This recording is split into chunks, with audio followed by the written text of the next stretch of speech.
Hello, ODAC fans, and welcome to our latest ODAC Hall of Fame feature here. And this time we're featuring two people from Hollins University, two of the best to do it in the ODAC over the course of time, former coach and AD Lynda Calkins, and then former All-American and national champion swimmer Kat Horton. Kat, how are you doing today?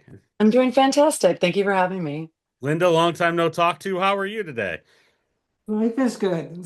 Uh, Nice to see you again, JJ. Absolutely. We were talking about it beforehand. This is year 20 for me, Brad, year 30 something going on through. But, Linda was at the forefront for both of us. And when I started 20 years ago, she was in the chair. And I think when Brad started, Linda, not only were you in the chair, but you were the chair of the conference at the time. That sort of Yes. thing. So we got a lot of history to go through here. But I think where we want to start off with is let's start off with Kat. Kat, let's talk about kind of your journey going through here. When you think back to all those many years ago, think back to the time when you were being recruited or thinking about where you were going to go to school, go through that process with us, and then what ultimately led to your decision to choose Hollins. Sure. So I was actually a transfer student. I went to a Division II school my freshman year, and I just felt like I was lacking something. Part of it was academic, and the other part of it I didn't quite understand, and I wouldn't understand until I had completed my sophomore year at Hollins. But I talked to my dad. I called him at the end of my freshman season, just really let him know I wasn't happy, and I thought I was gonna, never hear the end of it. And he just immediately was like, "You know what? You're coming home for spring break. I have some ideas for you." And we took a trip to Hollins. I think my dad had been in touch with the admissions department and Linda. And the minute I walked on campus, I just fell in love with it.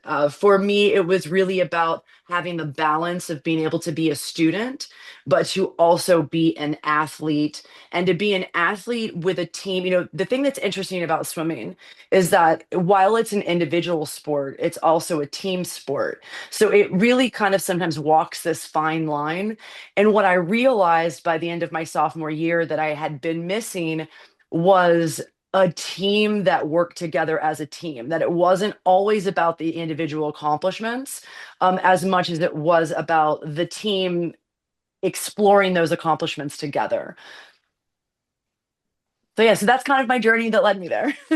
Well, very cool. And then, obviously, Linda, being able to bring in somebody the caliber of Kat, I mean, talk a little bit about being able to not only get her in the door there at Hollins, which I think it sounds like the campus did a lot of that work besides that, but then start talking about the program, getting into swimming and whatnot.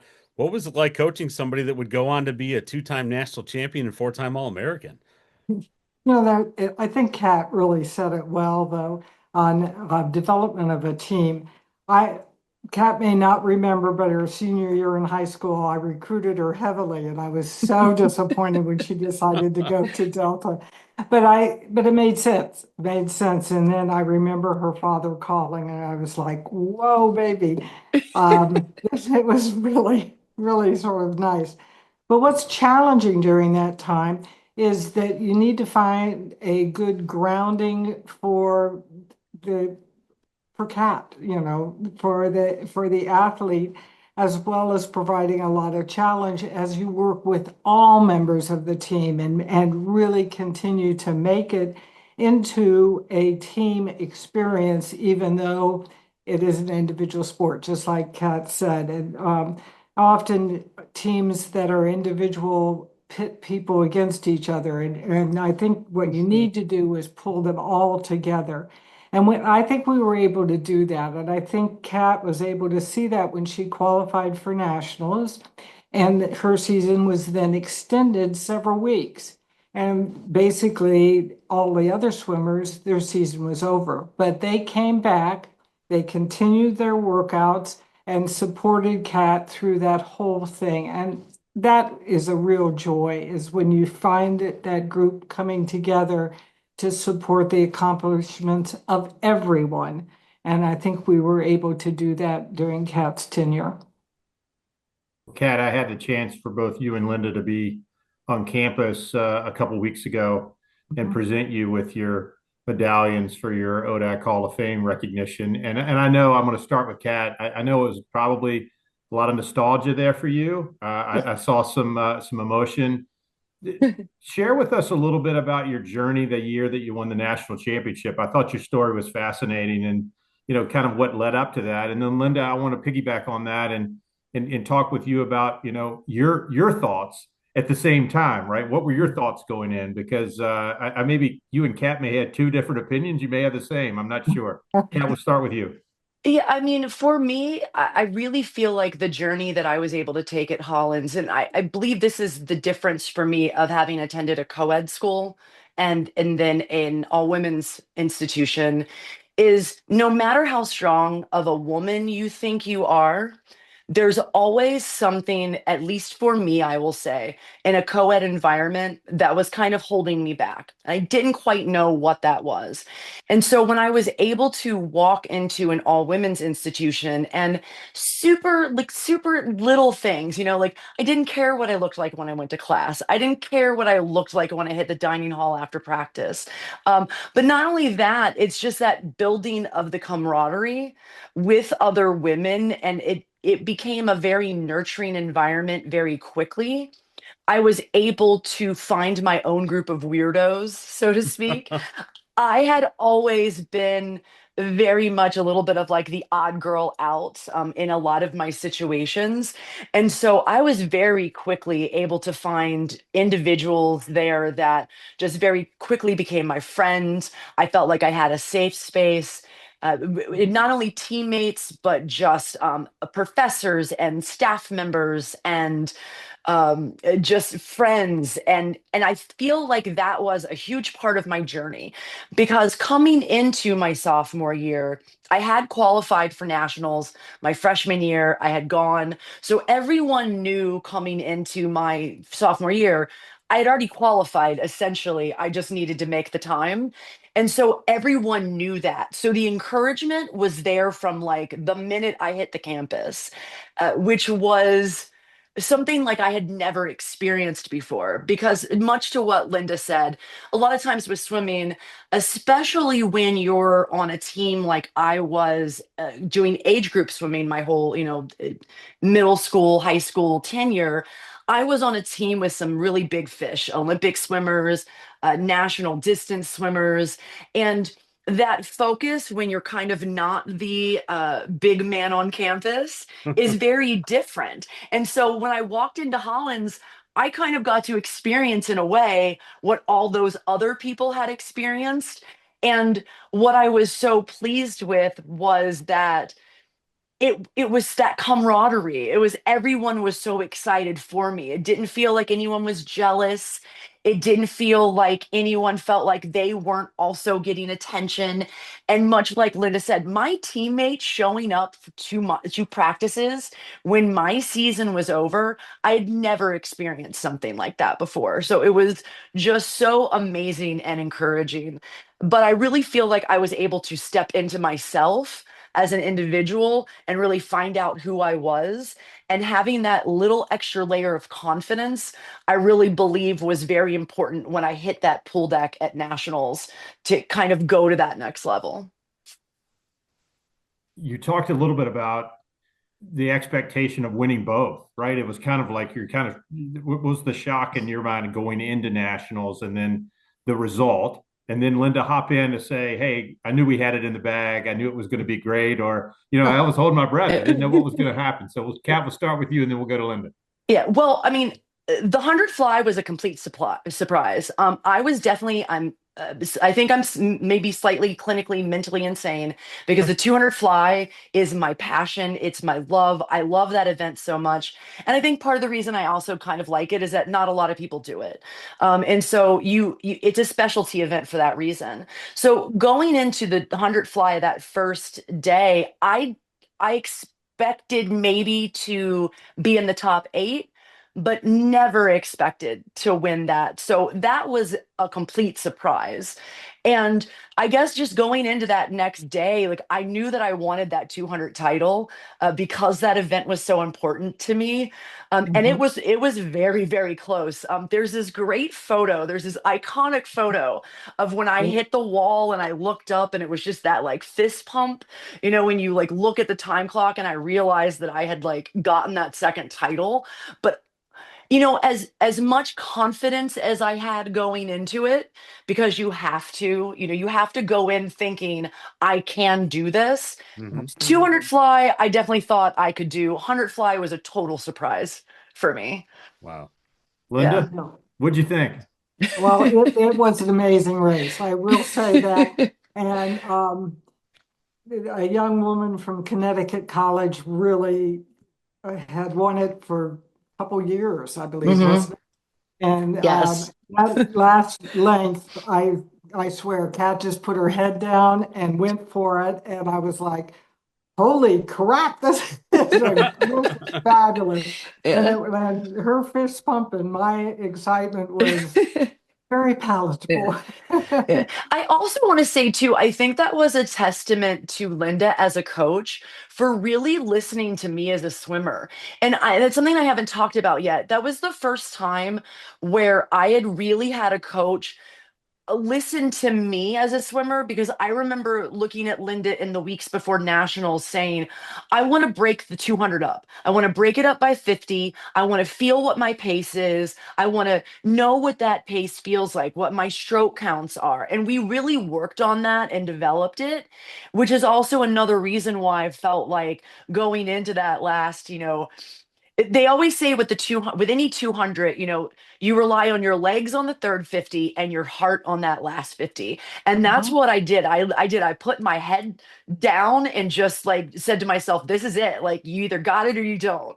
So, but I want to kind of give that testament to Lynda, because it was definitely a team effort. Yes, it was.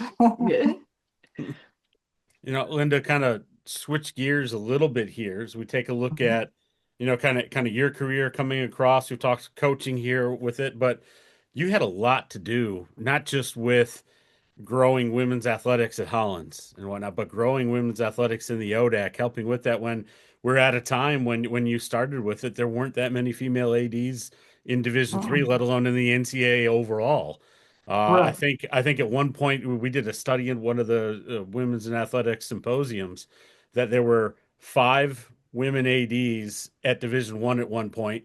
Snap ahead 30 years, there were still five at five different Mhm. schools, but that's it. So we're not talking split men and women. We're talking the head AD. So talk a little bit about that during that time, your impact working with the ODAC, working with the students there at Hollins, kind of small scale, big scale, just the growth of women's athletics during your time there in the chair at Hollins.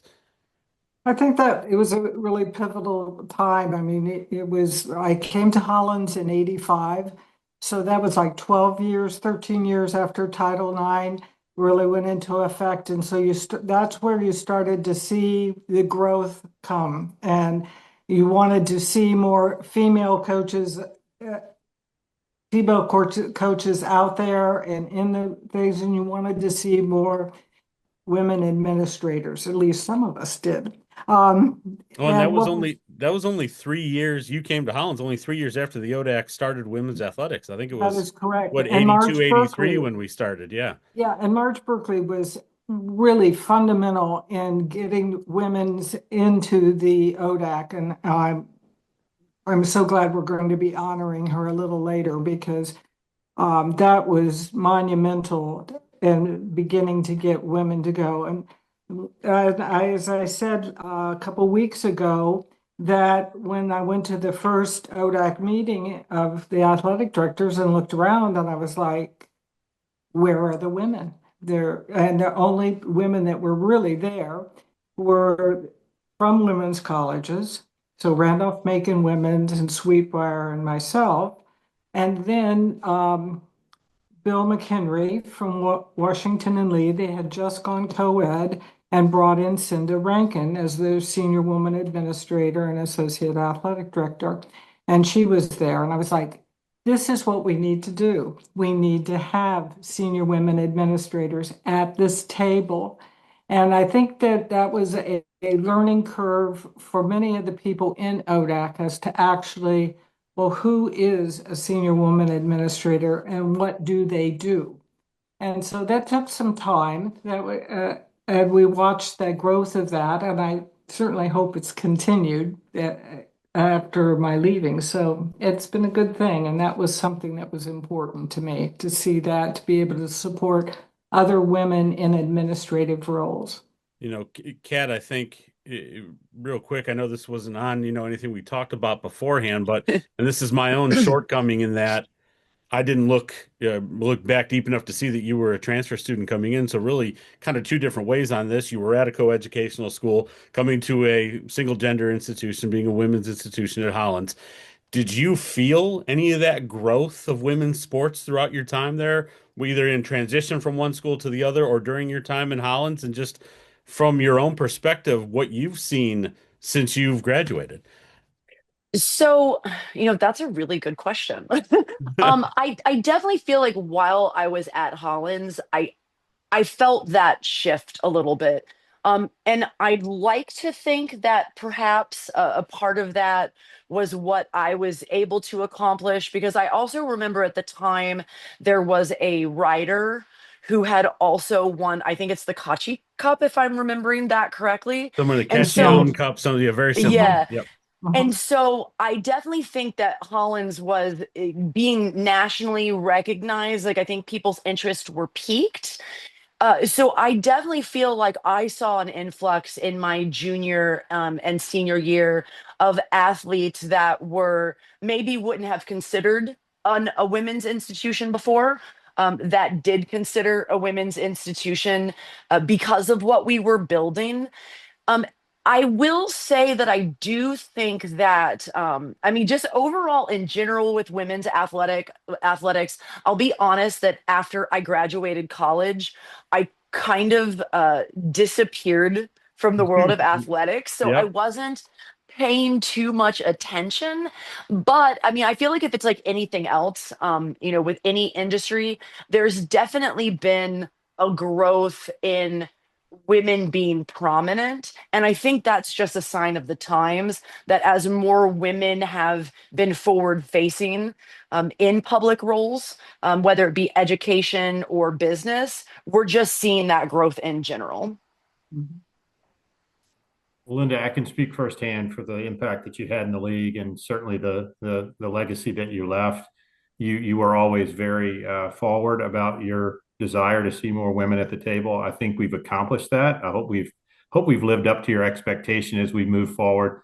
I'm wondering whether one of the worst decisions that you ever made was to be in the role when I became the commissioner. We had a chuckle about that when we were at Hollins, but I do want to tell you that your honor as being a part of the Hall of Fame class is as much for that impact and the influence I think that you've had over the league. I think it's appropriate that you mention Marge, but there's so many people that were a part of that ride, and Mhm. you were there Absolutely. just a few years after we had embraced bringing in women and AIAW transition and all of those things that were so impactful to women's athletics, and watching that grow and continue to blossom has been such a pleasure to be in my role. Excellent. A Kat, good time. I do want to say something. I want to ask you a little bit about what happened afterwards. Oh, You shared yeah. a little bit when you were at Hollins, and we had a chance to visit. That you had experienced some pain and some challenges in training, and you discovered after you left that you had a cancer diagnosis down the line. Yeah. Yeah. Yeah. So my junior year was really tough. I remember Mhm. it like it was yesterday. We had this January storm. I was putting a jigsaw puzzle piece into a puzzle on my friend's bed, and my whole back seized up. And no one could figure out what it was. We thought it was a pinched nerve. And this kind of went on for years, but it made swimming my junior year super challenging, and then my senior year, it kind of became too much. I was just experiencing this really intense pain that no one could pinpoint. Like, no one knew what it was. And I just made the decision at that point just to kind of retire from the sport. And it was 20 years later, almost 20 years later, that I woke up one morning and the left side of my body was numb. This had been growing continually, just these constant back pain. I'd get x-rays done and they're like, oh yeah, you've got some degenerative spinal disorder going on. And finally, I had a chiropractor who said, something's not right here. I'm going to recommend you to a sports medicine doctor who recommended an MRI. And it ended up being that I had a very rare form of childhood cancer that had been there probably my whole life. We're pretty Wow. sure it had been there my whole life, based on other medical issues that I had had growing up.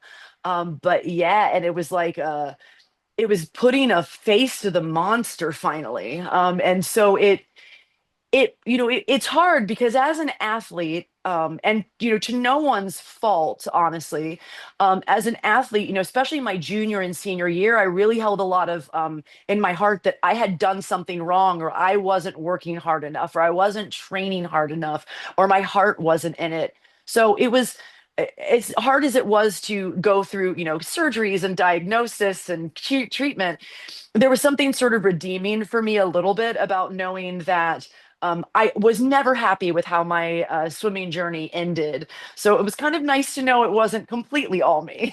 Oh, yeah. Wow. Yeah. Wow. Yeah. Well, let's continue on post Hollins here. Tell us what you've been doing with yourself, with your time after you graduated from Hollins. Yeah, so my resume looks like a rap sheet. I like to switch things up a lot, but the majority of my time has been spent either in retail management or hospitality management. And then the large majority has been spent in the music industry. In my time at Hollins, I was able to do some internships that landed me a job in radio when I first got out of college. I did that for a few years and then exited the business for a little bit. And then the last decade, have been spending time working as a touring merch manager and a tour manager for bands. And made the decision recently to stop touring to be able to just spend some more time at home. Also as you get a little older, being on the road is challenging. So now I'm just managing a team in a different way, and managing some maintenance technicians within a property management company. And then a recent development that I definitely want to share with you all, because I don't think that this would have happened had it not been for this ODAC recognition and specifically coming back to Hollins. Ooh, So as part of the that weekend, we had the meet against Sweetbriar, and then we had some alumni races. And yeah. it was the first time in about 30 years that I had been in a pool, and it's certainly the first time I had raced. And the whole drive home, I had an 8-hour drive back to Buffalo. Something was just sparking in me. And for the last couple of weeks, I've actually been practicing with a master's team. I Yeah. officially joined Masters Swimming. And it's I always have to have the big goal and the big plan, and I don't want to make any random predictions. But the first thing I did was look up the national qualifying times, so I There you go. I know think what my Linda's goal happy. is. Linda's happy. And what I will say is that only 6 women qualified and swam the 200 fly at nationals. So I have a goal. you Yeah. know and whether it just be just to get that love of swimming back because of the way it ended for me. I really would like to sort of go out with a love of the sport. And I think it's also a different attitude now, because now it's as an adult, I'm kind of controlling that narrative versus as being a competitive athlete, as a student and a kid and a child and and it's so, yeah, so I'm really excited about having a different future in swimming. Outstanding. I love that. Yeah. Yeah. Linda, Linda, go ahead, Linda, that's Brad. got to make you happy. It is, it does. And we'll see you in Greensboro. Yes. I Linda, hope. Fingers Linda, crossed. where was your journey? What was your journey after you left Hollins? You didn't quit working. No, no, I still work. I left and I went to the Girl Scouts, and I was a program director there. And then after that, I left and I was coaching masters. And so I never left swimming and stayed involved with that. And then personally, I got involved by doing triathlons and more open water swimming. And open water swimming has always been a love of mine. So I was able to get back in that. And along with the triathlons, and even now I work at Fleet Feet and have see a lot of runners and triathletes and swimmers, and it makes me very happy. They're very cool. It's not surprising. I feel like you're always going to be doing it, Kat. I think you must have made her day with this with the Masters announcement. Yes. And I can just tell you your energy is, Kat, your energy is infectious. It really is. And Thank I you. hope you enjoy getting back to Hollins. And I'm so happy that this recognition got you back to campus. And I said to the president Hinton, I said to her, you need to get her on the speaking trail. She needs to be out recruiting students, and I'm hoping somewhere along the way they're going to find a way to get you more engaged and involved on campus. Absolutely. I hope so. Very cool. Well, we appreciate you both stepping on here with us for our Hall of Fame feature and just giving us an opportunity to, I mean, get to know you a little bit more and get to feel some of that energy because I had heard about it, Kat. I had heard about it. It's legit. You have a following out there with the energy you have there. So now I've got to experience it, and it's awesome. And Lynda, it's been so many years since I've gotten a chance to talk to Yeah, you and see you. great. I appreciated you so much during those early formative years for me, formative, if you will, at 25 years old, in the ODAC, that sort of thing. So thank you both for joining us here. And we look forward to just seeing what else comes about as we continue our stories with this Hall of Fame and the other people that we talk to throughout the year. Great. Good. Thank you, Absolutely. JJ. Yeah. Congratulations to Thank you both of so you. much. Thank you.